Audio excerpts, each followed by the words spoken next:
Yan. Gagawa ulit tayo ng M3 T-Rec. Ito nangyari.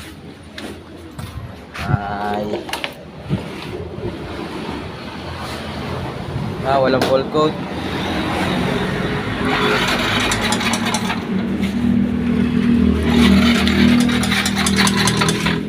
Mag-start. Ito ang naging problema sa kanyang motor.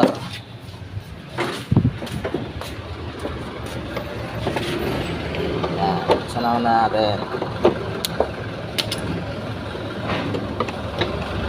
Pero muna ako ng ano.